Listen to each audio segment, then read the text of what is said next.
आज मेरे सामने जो देश के नौजवान बैठे उनमें हम देश का भविष्य ढूंढते हैं। मैं देखना चाहता हूं कि हमारे देश के नौजवान देश के बारे में क्या सोचते हैं, क्या चाहते हैं और हमारे देश के बारे में क्या समझ रखते हैं। तब एक बात मैं आपके सामने रखना चाहूंगा।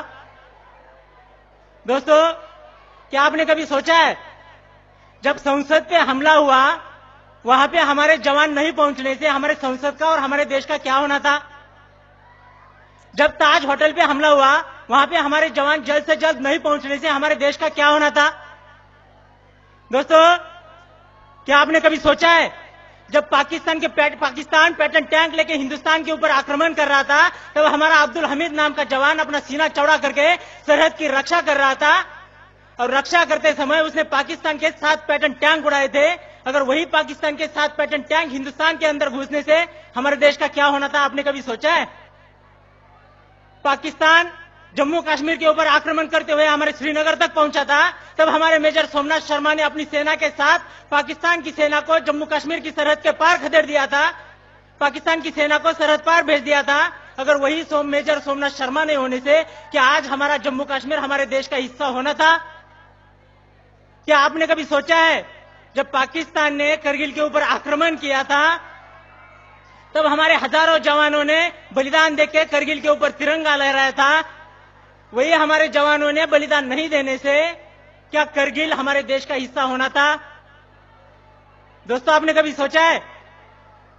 तब उनके सम्मान में मैं 2 पंक्ति रखना चाहता हूं, 2 पंक्ति कहना चाहता हूं और आपका हौसला तय करेगा, आपका हौसला तय करेगा मैं आगे की बात आपके सामने रखूं या नहीं रखूं। तब मैं 2 पंक्ति रखता हूं।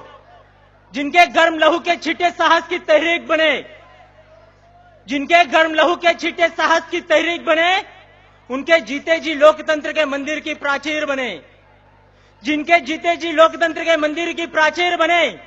और आज जवानों की कुर्बानी ने भारत का मान रखा, अपनी लाशें बिछा दी उन्होंने, ऊपर हिंदुस्तान रखा।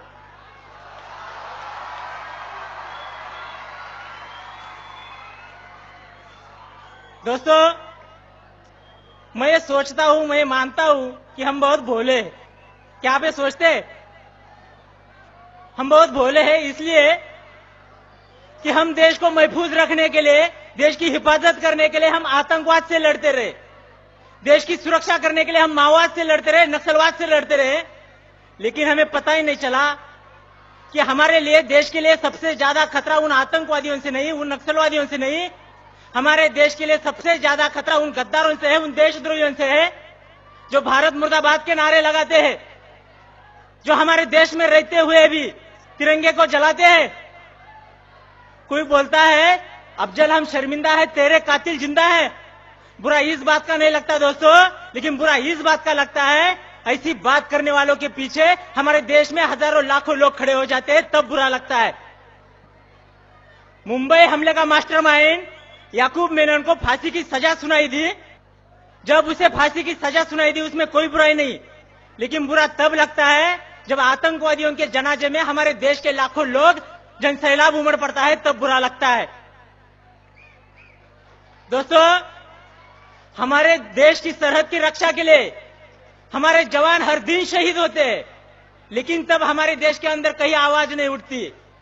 लेकिन जब हिंदुस्तान की सेना पाकिस्तान में जाकर सर्जिकल स्ट्राइक करती है तब वही हमारे देश के हजारों लोग हमारे सेना के पास सर्जिकल स्ट्राइक के सबूत मांगते हैं, तब बुरा लगता है। दोस्तों, संसद हमले का मास्टरमाइंड अफजल गुरु को फांसी की सजा दी जाती है, उसमें कोई बुराई नहीं, कोई दो राय नहीं, लेकिन बुरा तब लगता है जब हमारे देश में उसके लिए शोक मनाया जाता है, जम्मू कश्मीर में उसके लिए बंद पुकारा जाता है और जेएनयू यूनिवर्सिटी में उसके लिए श्रद्धांजलि दी जाती है, तब बुरा लगता है।